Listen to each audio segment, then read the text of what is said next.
자, 잘 쉬었나요?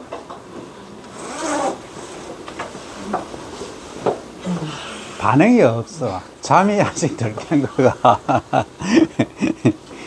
내 이해는 해요. 여러분들 늦게 자고 새벽에 일어난다고 고생하는데, 어쨌든 그 수업 시간에 집중을 하면은 굳이 복습 안 해도 돼.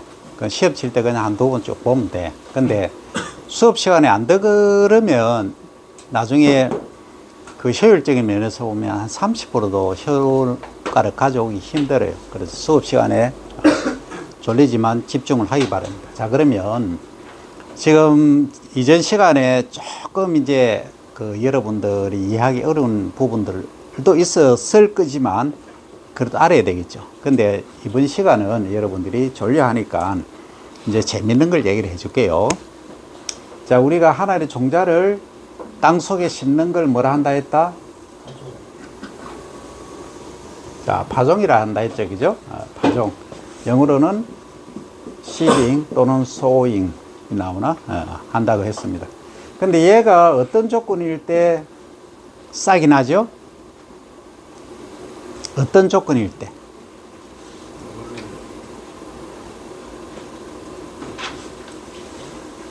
종자가 그냥 땅속에 묻어놓으면 통상적으로 싹이 나잖아. 그죠? 그렇잖아. 그럼 얘가 뭐 때문에 발화를 할까? 이걸 한번 생각해 봐야지. 그래, 이제 이 얘기 하니까 나는 왜 태어났지? 나는 어디서 왔지? 야, 이거 얘기는 하지 말고, 여기서 식물만 보자고. 됐죠? 자, 그러면 하늘의 종자가 땅 속에서 발화를 했다. 소위 싹이 났다는 거예요, 싹이. 요렇게. 자, 여기서 용어 정립을 해야 됩니다. 여러분들 용어 정확히 알아야 됩니다. 지금 그로셀이라고 하죠. 이 용어를 모르면 여러분들 4학년, 인생 살아가는데 너무 피곤하고 힘들어요. 이해하겠죠?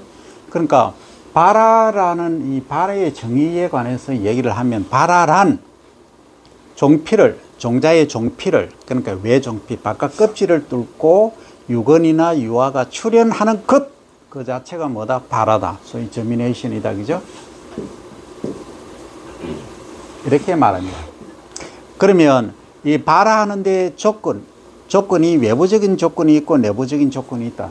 그러니까 외부적인 조건은 뭐가 있어야 되느냐 하면, 처음에는 광이고, 그 다음에 물이고, 그 다음에 산소죠. 그죠? 공기, 오토입니다. 요 세 가지 조건이 만들어져야 되는데 또 있다. 온도가 있죠? 그죠? 요것들이 일반적으로 여러분들이 생각하는 거였다. 그런데 말입니다. 여러분들이 학문을 하는 데는 우리가 목표를 성취하기 위해서는 시험이라는 과정을 쳐. 그 시험은 합격시키기 위한 거예요? 떨어뜨리기 위한 거예요? 출제자의 의도는 떨어뜨리기 위한 거예요. 그죠? 의도는. 그러니까 어려운 문제를 낸다. 왜 웃어? 출제자는 그런 의도를 가지고 출제를 합니다. 왜?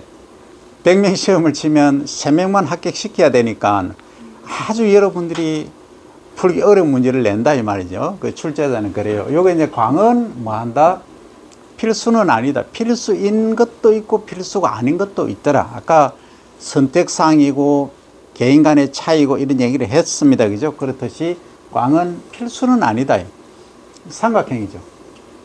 그래서 이게 재배학 시험 문제 같은 거 보면 여러분들이 정확히 이해를 해야 됩니다. 요게 외부적으로 주어지는 external한 environment, 환경 조건에 관한 거예요. 근데 그러면 외부적인 것만 있느냐? 아니다.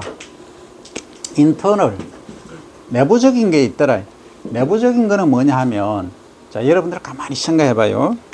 여러분들이 내가 지금 강의를 하면 여러분들이 어느 때 가장 공부가 잘 돼요?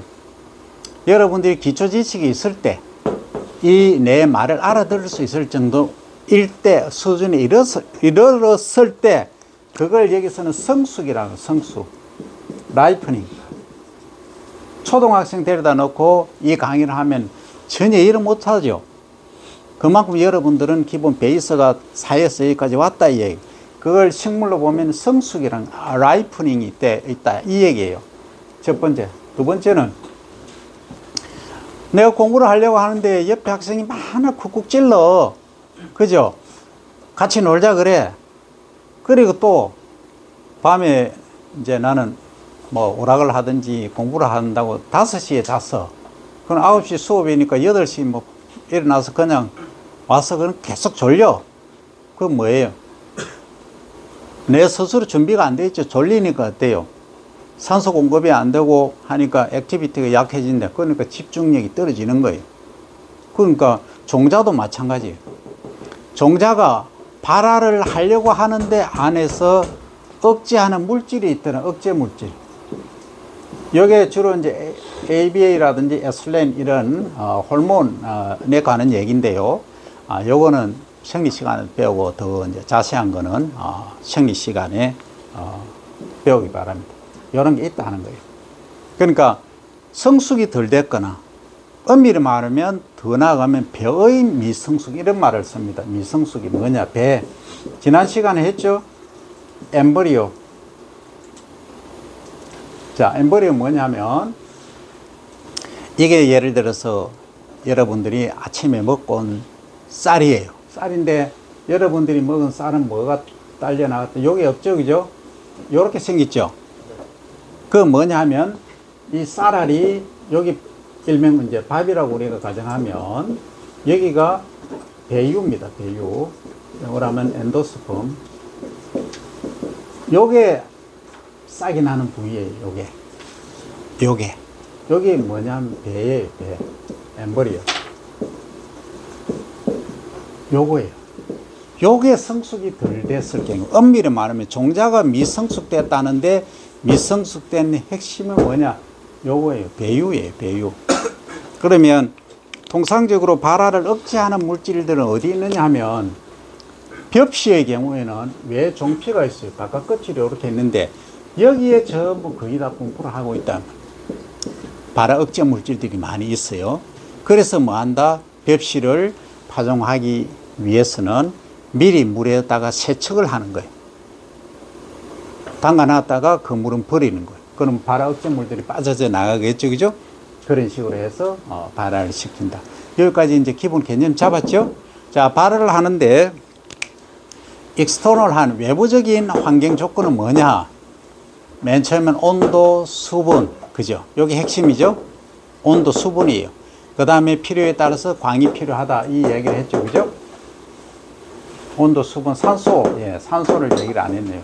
온도, 수분, 산소. 그리고 광은 절대적인 것은 아니다. 그러나 광이 있어야만 발화를 하는 종자들이 있다. 그걸 뭐 한다? 광발화성 종자 이렇게 말합니다.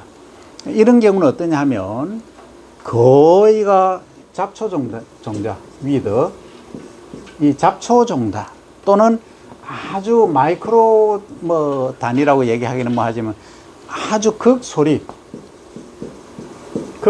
종자들은 광을 받아야 발화를 하는 경우가 대표적입니다. 그래서 이제 우리가 담배씨라든지 이런 거 있죠. 아주 작죠, 그죠? 이런 애들은 거의가 광발화성 종자가 대부분이다 하는 겁니다.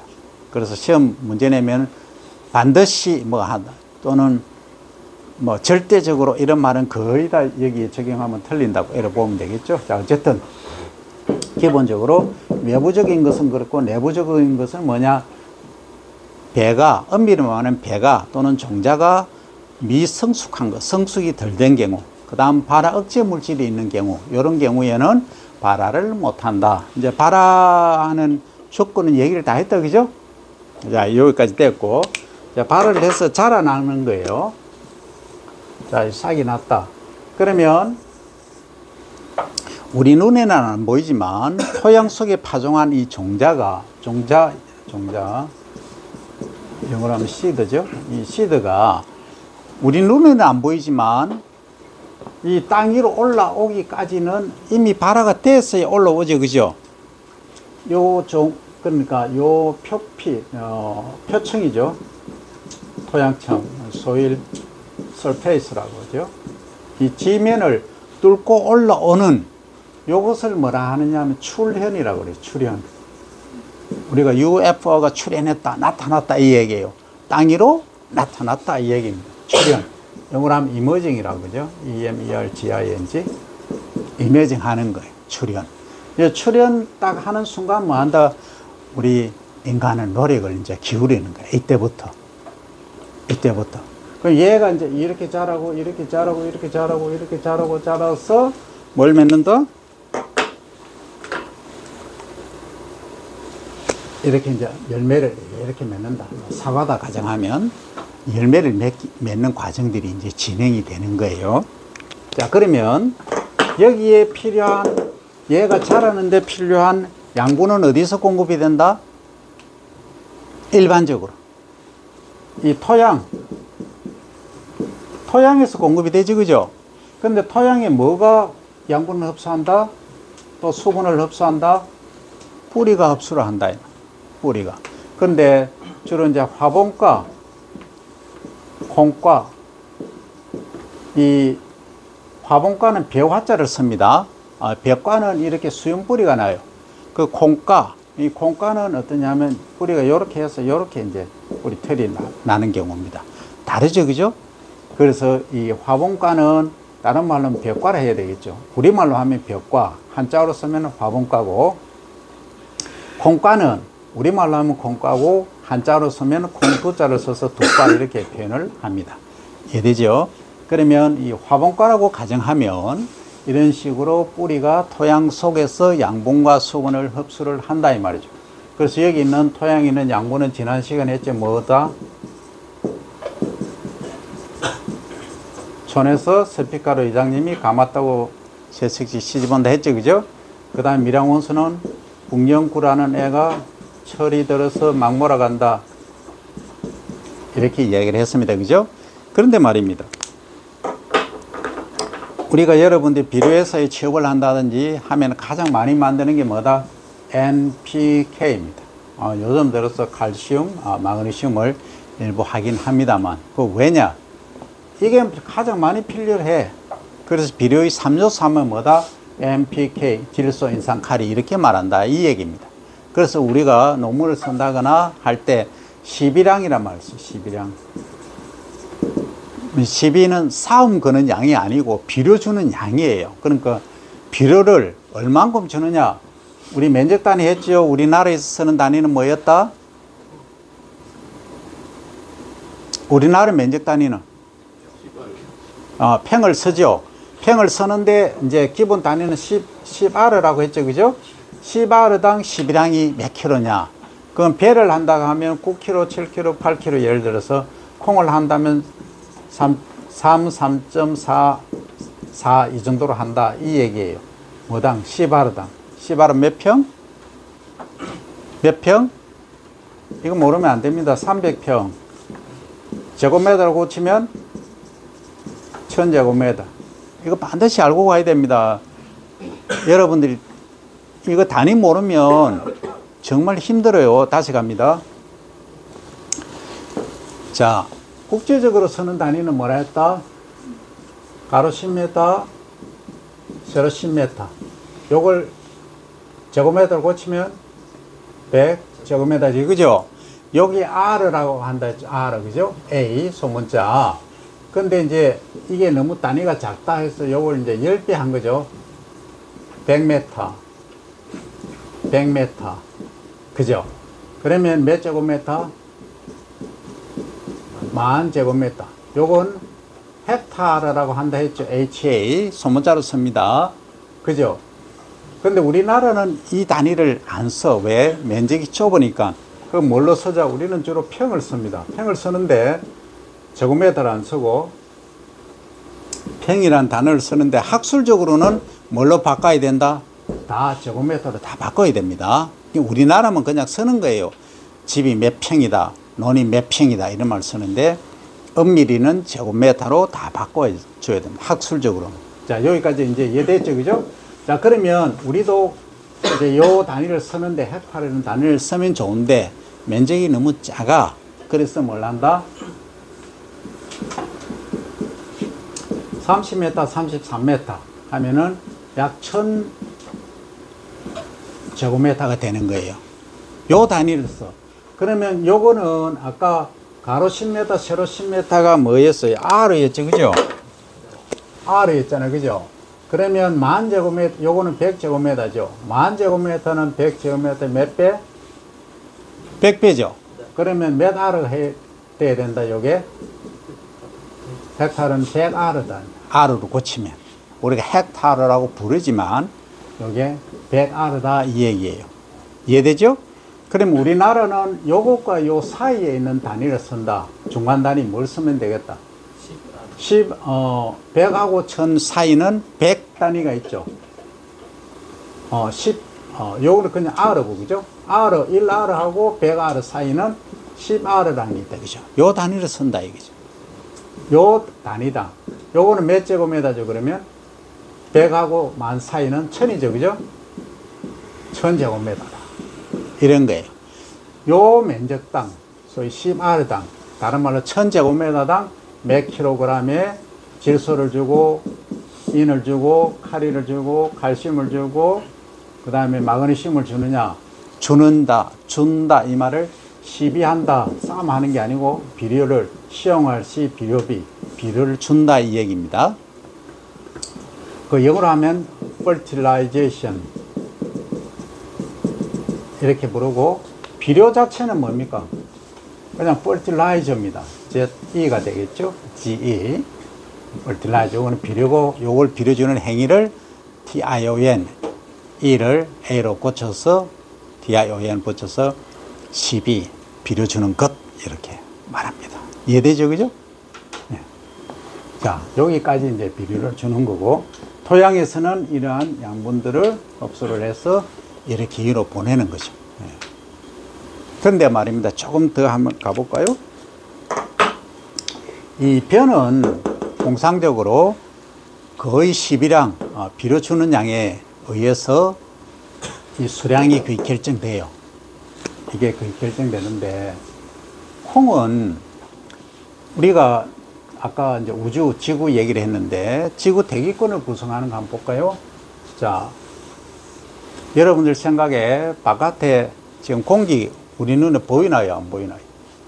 안 보이죠? 안 보이지만 가장 많을 것 같다라고 느끼는 기체가 뭐예요?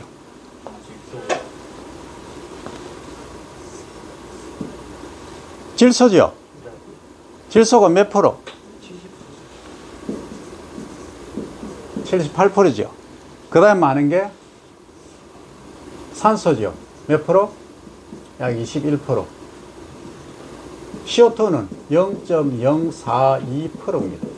다른 말로 하면 ppm으로 고치면 10의 6승분 1이니까 얼마? 420 ppm. ppm은 particle per million. 이렇게 말하죠, 그죠?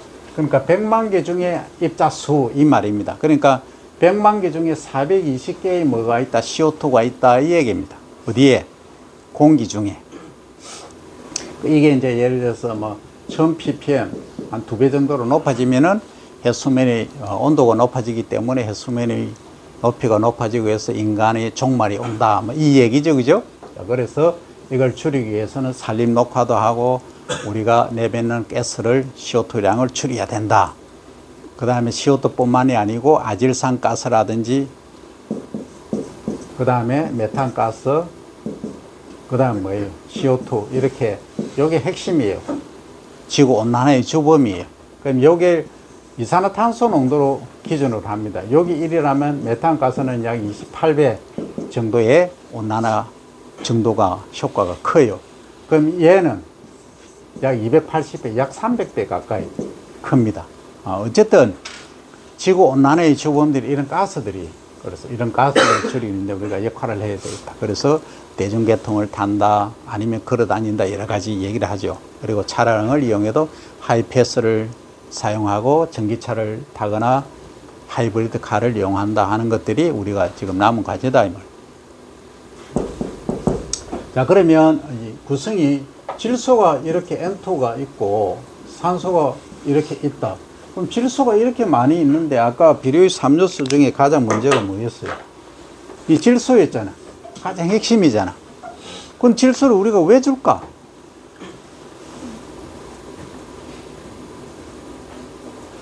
첫 시간에 뭘 배웠어요? 엽록소를 배웠죠? 엽록소 배웠잖아. 엽록소가 뭐였어요? 가운데 뭐가 있어요? 마그네슘이 있죠? 자, 그러면 요 피톨링이 50 몇 개 있다 했죠? 탄소로 좀 연결된 거. 또는 가장 요게 엽록소, 광합성을 하는 엽록소가 가운데 마그네슘이 있고, 이 질소가 요렇게 네 개가 달려 있는 거예요. 가운데 요 마그네슘이 있는데 한쪽은 CO2를 받아들이거나 또는 뺏고 그 다음에 O2를 교환하는 이런 역할을 하는 거죠, 결국은. 자, 더 나아가면 뭐 루비스코라는 게 있고 카르복실라제라는 이 효소가 이 역할을 한다. 요거는 생리 시간에 배우고요. 어쨌든 요거는 C3 작물이고 요거는 C4 작물이다. 자, 요거는 설명을 할 거예요. 자, 지금 하고 싶은 얘기는 뭐냐면 여기에 보면 광합성을 하는 가장 핵심이 뭐예요? 질소죠, 질소. 그죠? 그리고 탄소는 피톨링으로 쭉 연결되어 있죠. 그러니까 질소가 광합성 하는데 가장 중요하다. 그럼 광합성을 해서 아까 뭘 만들었어요? 첫 시간에. 당을 만들었잖아. 당을 만들고 또 산소를 내보내줬잖아. 그죠? 이거 했잖아, 지난 시간에. H2O 먼저 써도 되고, CO2하고, 그 다음에 H2O. 요 두 개가 빛에 의해서, 라이트에 의해서 뭐, H2O 골격이고, O2를 내보낸다 했죠, 그죠? 그러면 여기 6번자가 해서 한 문제에 C6H12O6. 요게 6탄당, 당의 가장 기본 골격이죠, 그죠? 요렇게 되고, 6번자에 산소를 내보낸다 하는 거였어요. 그러니까 빛이 없으면 거꾸로 역과정이 일어난다. 이 얘기 했죠, 그죠? 자, 이 과정이 일어나서 결국 뭘 만드느냐? 당을 만들고 산소를 만들어냈다. 이 당은 결국은 뭐예요? 아까 벽시 안에 가장 가운데 우리가 쌀로 아침에 먹고 온 뭡니까? 밥, 핵심. 요게 당이에요, 당. 이 대유가. 당인데 그냥 당으로 설탕처럼 녹은 시럽처럼 존재하는 것이 아니고 요게 전분으로 소위 스타치로 뭉쳐져 있다 이거예요. 당이 뭉쳐져 축적되어 있는 거예요. 형태가 변화되어 있는 거지. 뭉쳐 있기 때문에 우리 눈에는 거의 투명하게 또는 하얗게 보이죠. 그러면 이 전분은 조금 더 나아가면 뭘과 뭘로 구성이 됐다?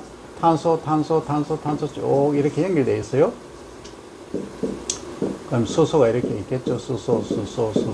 이렇게 그냥 싱글본드로 계속 이렇게 일직선상으로 나열된 것이 아밀로스라는 것이고, 그리고 여기에다가 더 이렇게 복잡하게 얽히설키 이렇게 막 체인처럼 많이 연결된 것, 사슬처럼. 이게 뭐다?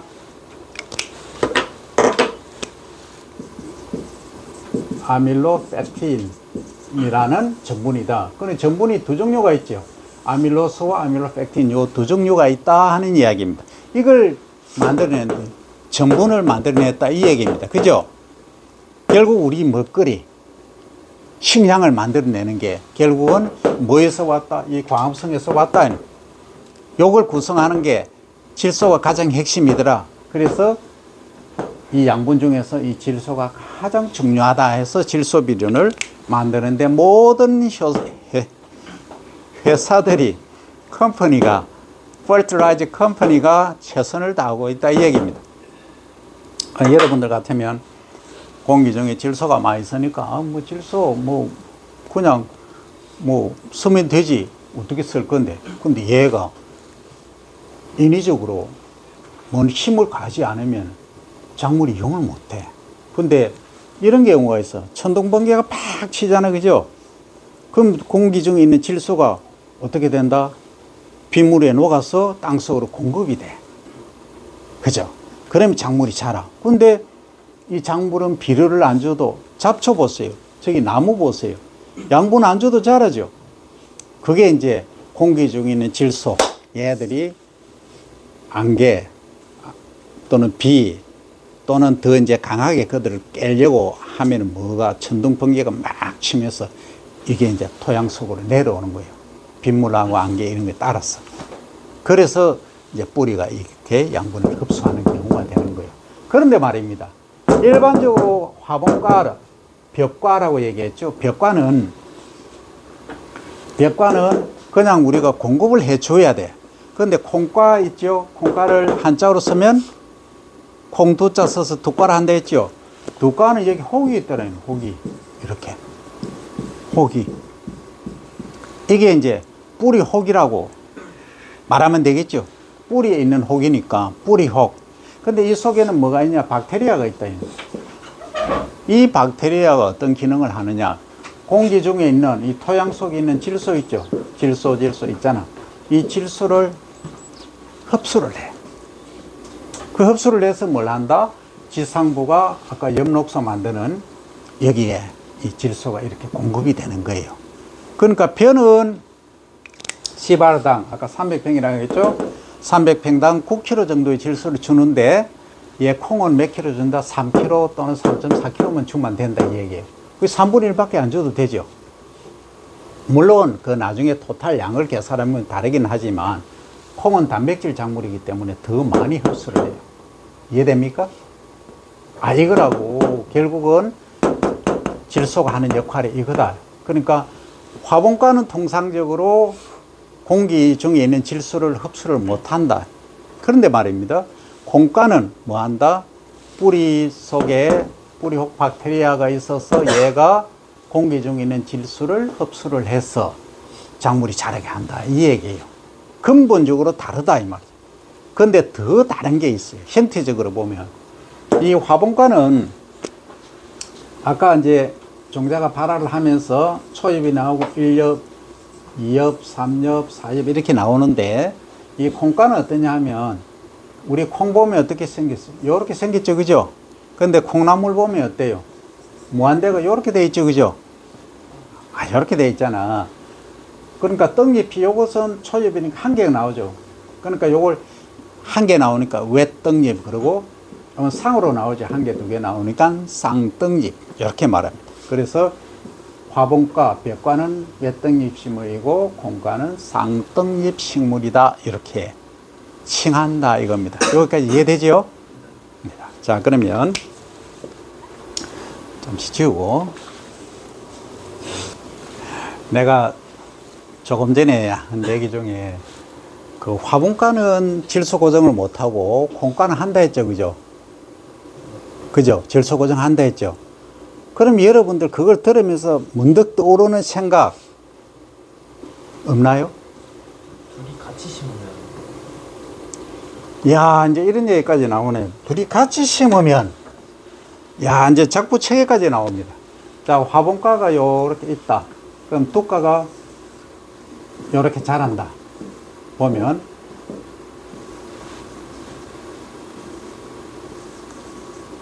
콩과는 잎이 거의 3개가 많아요. 이런 식으로. 자,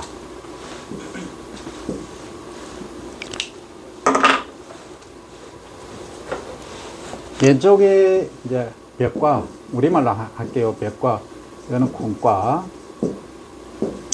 자, 이걸 같이 이렇게 심으면 어떨까? 그죠? 같이 심으면 콩에서 질소를 고정하니까 여기가 어느 정도 여기에 공급될 것이다. 이런 생각 할 수 있죠. 그죠? 근데 말입니다. 할 수는 있어. 토양 비옥도를 높이는데 역할을 해. 근데 수확하려고 한번 해봐요. 예를 들어서. 콩만 따로 낫수로 빼야 돼. 벼만 따로 빼야 돼. 분리를 예를 들어서 수확 시기가 똑같다고 가정하면 그냥 콤바인을 쭉 해서 사이즈가 다르니까 분리하면 되겠는데 작업이 매우 힘들다. 힘들고 복잡하다. 그죠? 그래서 이거는 거의 안 해. 안 하는데 이제 작부 체계상으로 보면 원시 시대하고 얘기를 했죠. 과거에는 어떻게 했냐면 다 이렇게 재배를 내 논이 예를 들어서 1헥타르가 있다. 1헥타르 몇 제곱미터? 아, 천제곱 만제곱미터. 만제곱미터죠. 만제곱미터가 있는데 그럼 3,300평, 3,300평, 3,334 뭐 9평이가 하여튼 했다. 1, 2, 3 섹터로 나눴어.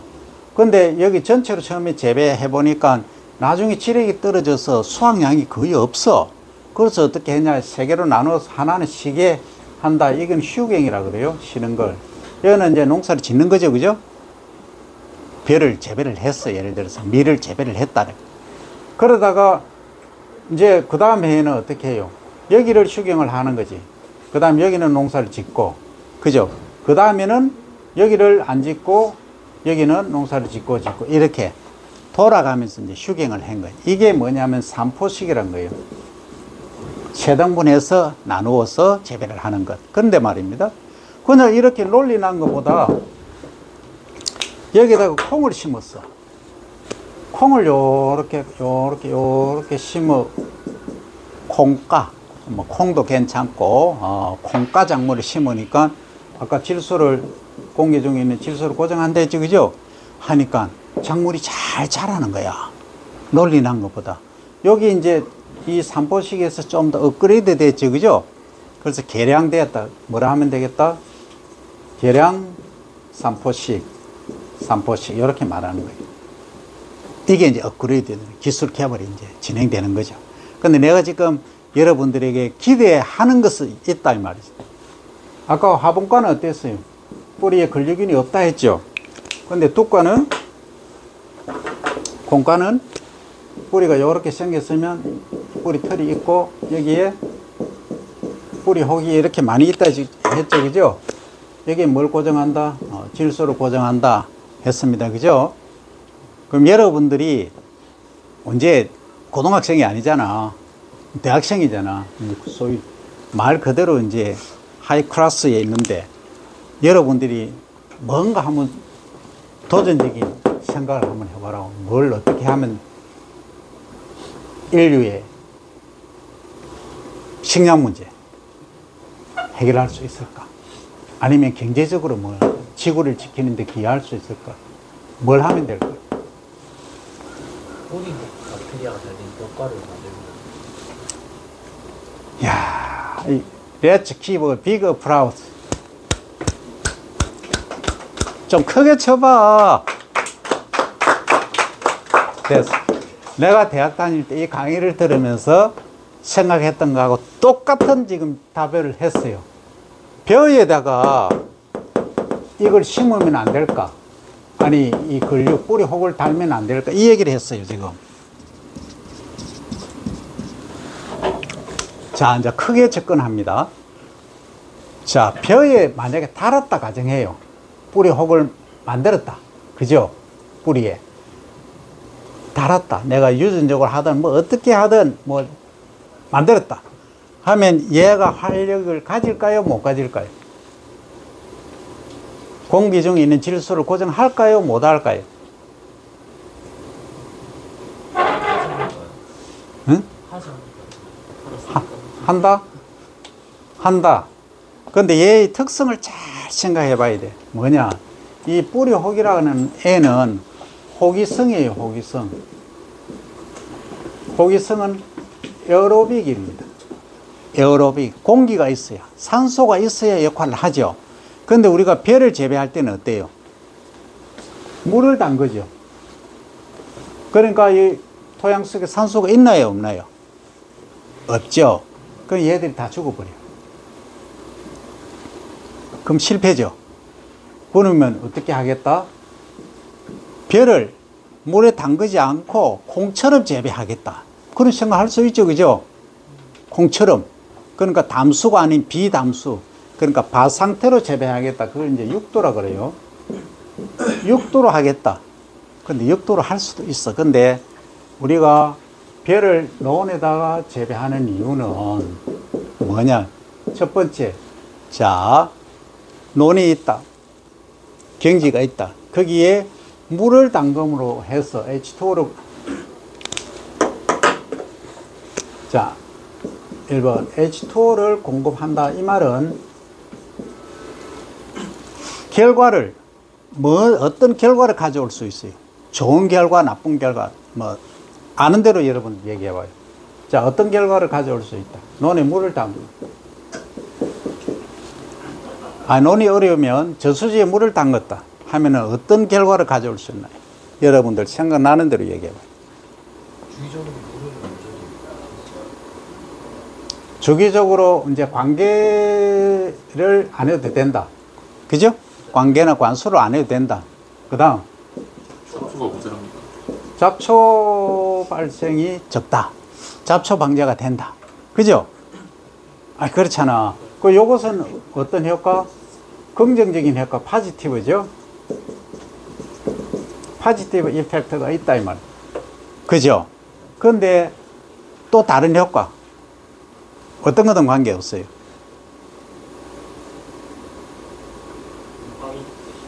곰팡이 핀다. 좋다. 곰팡이. 병원균 발생의 온상이 될 수 있다. 그죠? 이게 이제 병원균이죠. 그죠? 병 발생. 이 문제다. 또.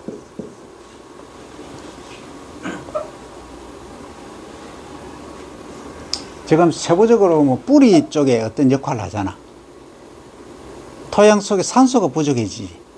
그죠? 그럼 산소 고갈 현상이 일어난다. 다른 말로 Anaerobic, Anaerobic 컨디션 조건이 된다 이 말이죠. Anaerobic.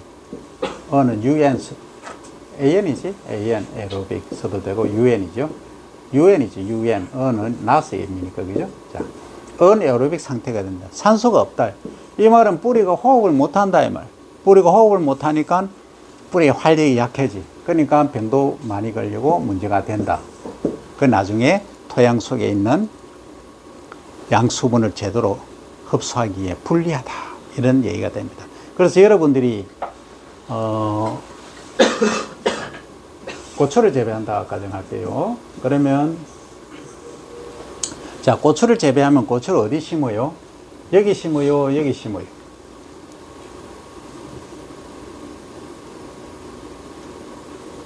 안 심어봐서 몰라? 자, 그는 고추를 재배한다고 보면 고추는 물이 있는데 재배합니까? 물이 없는데 재배합니까? 물이 없는데 재배하지. 재배해요. 그러면 이 아래쪽은 물이 좀 고이겠지. 여기는 물이 안 고이겠지. 그죠? 자, 요건 이제 여러분들이 알고 가야 돼요. 자, 뭐냐 하면 요거와 요까지의 거리를 요걸 뭐라 한다? 이랑이라 해요. 이랑. 용어를 잘 정립해야 됩니다. 이랑. 그리고 요것은 물이 흐르는 고랑입니다. 요것은 이 부분, 요것을 투둑이라고 합니다. 네, 개념, 용어를 정확히 정립을 해야 됩니다. 용어가 매우 중요합니다. 자, 여기 보면 이 고랑에 만약에 심었다 하면 이 고랑은 수분이 많아요.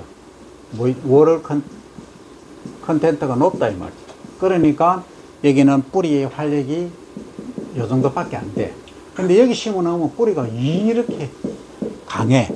그 여러분들이 만약에 시골에 가서 할아버지 할머니나 주변 분들이 야가 영 맥이 없다 소위 잘 못 자란다, 잎도 약하고 이렇게 생육이 불량하다면 뭐 하면 되느냐면 여기다 구멍 하나 뻥 뚫어주고 보면 얘가 막 잘 자라. 왜? 이게 산소가 공급되니까 뿌리가 호흡을 해요. 그러니까 활력이 확 증가하는 거라. 비료 안 줘도. 그러니까 뿌리가 커지니까 어때요?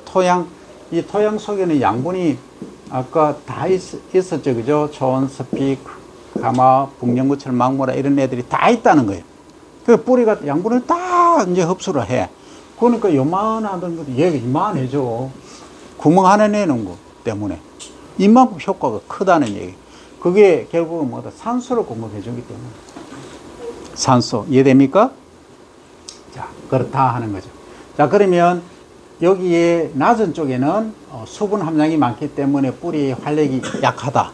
그래서 다른 말로 하면 뿌리건 활력이 약하다. 여기는 근 활력이 강하다.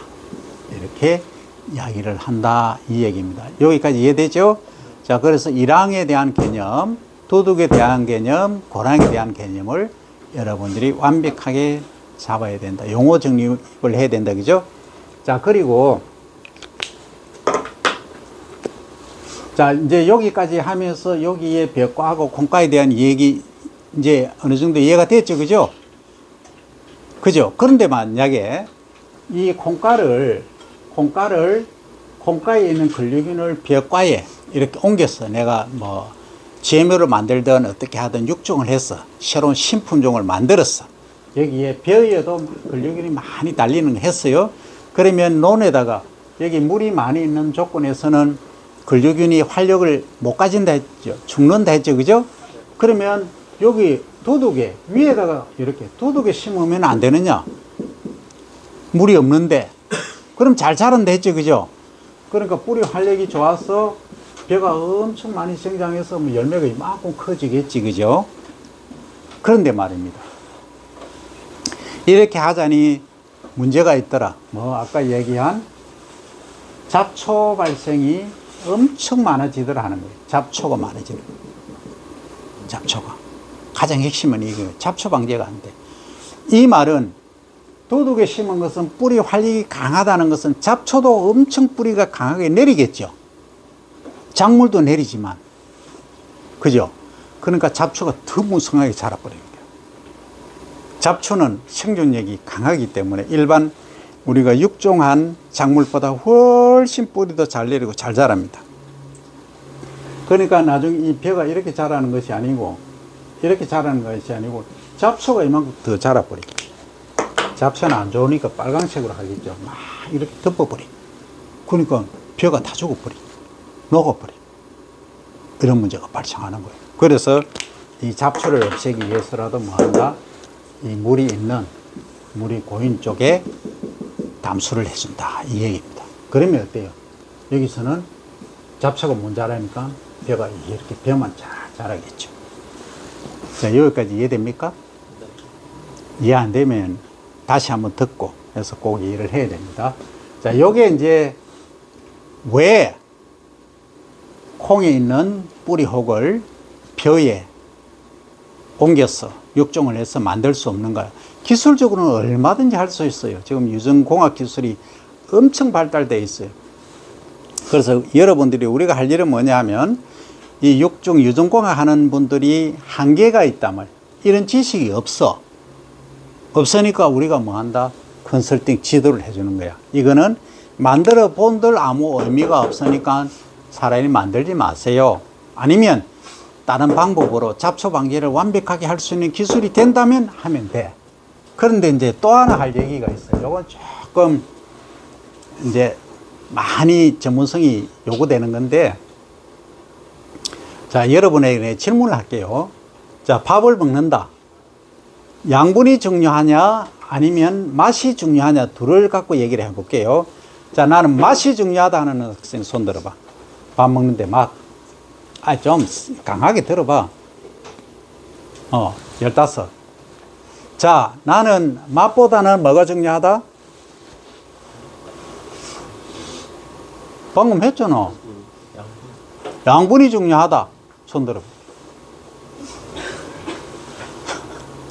3명밖에 없어. 그 나머지 학생들은 중립이야? 자, 핵심은 지금 시대는 여러분들이 손들은 그대로의 결과입니다. 15대 3의 결과입니다. 맛을 더 중요시 생각한다. 그런데 말입니다. 이렇게 뿌리가 활력을 가지고, 자, 다시 그릴게요. 이렇게 위에서 이제 심어서 뿌리가 확 이렇게 자라서 막 이렇게 열매를 많이 맺는다. 이 말은 소위 질소 함량이 높아지니까 결국은 질소가 프로테인, 단백질을 만드는데 역할을 한다. 그러니까 쌀 알의 단백질 함량이 이렇게 한 7% 또는 8%까지 이렇게 증가한다 이 말이에요. 쌀 알의 백미에. 그런데 말입니다. 이게 이제 물에서 키운 쌀은 담수 재배를 한 거는 수량은 적지만 얘가 질소 함량이 낮아요. 뿌리 활력이 낮으니까. 그 다음에 단백질 함량은 또 낮아진다. 몇 프로? 6% 또는 6.5% 정도로 낮아진다. 그러니까 여러분들이 좋아하는 쌀은 이거다 이 말이죠. 그러니까 여러분들이 입맛을 맞추기 위해서라도 뭘 해야 된다? 담수 재배를 해야 된다 이 말이에요. 그러니까 연약하게 자라게 된다. 참 아이러니죠. 수량은 적고 이게 현실입니다. 그래서 여러분들이 90%가 95%가 나는 단백질이 중요하다 해서 쌀, 밥 먹을 때 단백질이 좀 거칠거칠하고 좀 맛은 없어도 나는 현미나 또는 바라현미를 먹겠다 하면은 뭐 한다? 이쪽으로 육도로 갈 수 있지만 지금은 수도로 물 잠긴 상태에서 재배하는 쪽으로 갈 수밖에 없다. 이게 현실이다 이 얘기입니다. 그러니까 우리의 생각 자체가 어떻게 돼야 된다. 마인드 자체는 양분으로 가야 되는 게 맞는데 지금 양분을 과잉 섭취하고 있죠 여러분들. 많이 먹고 있잖아. 많이 먹잖아. 그러니까 이 단백질도 충분히 먹고 하니까 굳이 쌀에서 많이 먹을 필요는 없다. 단 맛은 좋아야 된다. 그게 여러분들이 선택하고 지금 같은 결과를 가져왔다. 이게 지금 시대의 변화에 따라서 이렇게 가고 있는 거예요. 옛날에는 쌀을 1년간 국민 1인당 130kg 소비하던 때가 있어요. 밥만 먹으니까 다른 게 먹을 게 없어. 지금은 여러분들 과자도 먹고 라면도 먹고 다 먹잖아. 그러니까 이 시대의 변화에 따라서 이렇게 육종이나 이 재배 방법들이 변해간다 이거예요. 자, 일단 여기까지 하고 질문 건의. 야, 질문이 아주 심도 있는 질문이 나왔는데 내가 촬영 안 하려 했는데 해야 되겠어. 자, 뭐냐면 이 통일쌀이라는 게 통일벼죠. 이것은 서울대 이제 허문회 교수님이라고 계셨어요. 그 다음 농촌진흥청하고 이제 협동해서 탄생한 쌀이에요. 이거 뭐냐 하면 통상적으로 이제 우리 동남아 친구들이 먹는 쌀은 롱그레인이에요. 롱그레인이란 말은 뭐냐 하면 이 장폭비라 그래요. 장폭. 이 폭하고 장은 길이죠, 그죠? 요 길이하고 비가 약 3 정도 됩니다. 또는 3 이상이에요. 근데 우리가 먹는 쌀은 뭐냐면 약간 중립종이에요. 이 장폭비가 한 2에서 2.5 정도, 요 정도입니다. 완전히 다르죠? 근데 이제, 물론, 뭐 2학년 벼과학 시간에 배웁니다만, 요건 너무 깊이 안 하고 간단히 할게요. 이 통일벼가 탄생하게 된 것은 원래 요게 우리 재래종 쌀이에요. 이 토종이죠? 토종이죠? 이 토종 쌀을 우리가 먹었는데 수량이 얼마냐 하면 시바르당, 시바르가 몇 평이죠? 300평, 몇 제곱미터? 지금 계속 리마인드 시킵니다. 자, 이거당 150kg 정도의 쌀밖에 생산이 안 됐었어요. 그런데 이것으로는 우리가 굶주리면서 벗어날 수 없다, 식량난에서. 그래서 허문희 교수님이 결단 내린 게 뭐냐? 야, 동남아 쌀은 수량도 많은데 이거 하면 안 되느냐? 한국에 도입하니까 어떻게 돼요? 동남아하고 우리하고 차이가 뭐예요? 기후적으로. 거기는 따뜻하고 우리는 춥죠? 거기에 비해서, 동남아에 비해서, 그죠? 필리핀 예를 들면, 필리핀은 겨울에도 뭐 가면 반바지, 반팔 입고 다니잖아. 그죠? 그래서 한국에 심으니까 다 죽어버렸어. 안 되는 거야. 수량은 많은데. 그래서 자, 그러면 이걸 우리나라에 약간 온도가 낮은 데서 적응하면서 수량이 많은 걸 만들 수 없을까 해서 탄생한 거예요. 그래서 이제 IR 667이라는 게 있어요. 이 IR은 뭐냐면 1위예요. 1위는 International Rice Research Institute. IRI죠. 1위. International Rice Research Institute. 여기에서 육성한 것들이 있어요. 요거하고 우리나라에 재래종 품종들이 많이 있어요. 요걸 갖고 한 1000번 이상 교배를 했대요. 해가지고 해보니까 하나가 딱 걸렸어. 교배라는 것은 A와 A 곱하기 B죠. 해서 C라는 새로운 품종이 탄생을 한 거예요. 그래서 이게 이제 탄생을 해서. 그러니까 이게 수량이 얼마나 나오느냐 하면 150kg, 200kg 나오던 것이 700kg까지 나온 거예요. 그러면 우리나라 사람 식량난이 해결됐죠. 이거는 뭐 국가적인 영웅이 되신 거죠. 그래서 여러분들이 나중에 찾아봐야 허문이겠습니다. 이 한 분의 역할이 그만큼 중요한 거예요. 과학자들은 그런 거예요. 그래서 식량난을 해결을 했어. 70년대 말에. 그런데 어떤 문제가 발생했냐? 아이, 과거에 우리가 먹던 쌀하고 이거하고 먹어보니까 맛이 별로 없어. 그러니까 사람들이 이제 소득 수준이 조금 높아지니까 여러분들 선택했듯이 맛있는 걸 찾게 되는 거야. 그 옛날에 먹던 그 생각도 있고, 그래서 막 이게 소비가 좀 줄어들면서 또 터진 게 뭐냐, 결정적으로. 아까 이 이리에서 만든 품종, 동남아 친구들이 먹는 품종은 온도가 좀 높은 데서 잘 자란댔지, 그죠? 근데 냉해가 왔어, 냉해. 온도가 확 떨어져서 해를 입는 것을 냉해라 그럽니다. 추위가 와서 해를 입은 거예요. 그 수량이 확 떨어져 본 거예요. 그게 이제 문제의 발단이 된 거죠. 그래서 더 이상 이제 재배를 하지 않게 된 경우가 되어버렸어요. 그래서 이제 70년대, 80년대 초반까지 그래 가다가 이제 80년대 와서는 우리 쌀, 과거 토종을 개량한, 그죠? 자포니카죠? 그 쌀이 탄생하게 됐다. 그 통일한 건 뭐냐 하면, 인디카하고 자포니카하고 이 통일을 한 거죠. 같이 교배를 해서 만든 건데, 여기에 속뜻 내면은 남북 통일을 기원하면서 식량난을 다 해결하자는 의미도 담겨 있다, 이 얘기입니다. 어쨌든 그런 거예요. 그래서 80년대는 자포니카 쌀을 해서 이렇게 가서 육종을 해서 농촌진흥청에서 어마어마한 품종들을 많이 만들었어요. 그래서 90년대에 딱 가니까 뭐냐면, 야, 양보다는 뭐다? 질이다, 여러분들 얘기해요. 밥맛이다. 그리고 또 2000년대를 거치면서 친환경, environmentally friendly라는 친환경적으로 가야 된다. 배를 재배하면서 지하 수온도 함량해야 되니까 농약 비료 적게 하는 쪽으로 가자. 그래서 2020년, 25년 계속 지금 진행되면서 맛하고 환경을 지키는, 그리고 환경을 나중에 보니까 이 담수를 하니까 메탄 생성균, CH4 메탄 생성균이 많이 발생하니까 메탄이 발생하더라. 그래서 이건 CO2보다 약 28배 정도의 지구온난화 정도 효과가 크기 때문에 메탄 발생을 줄이는 농법을 하자 한 거예요. 그래서 그 연구를 내가 하고 있다 이 말이지, 지금까지. 그래서 어쨌든 지금은 지구 환경을 지키는 농법, 재배법이 필수적이다.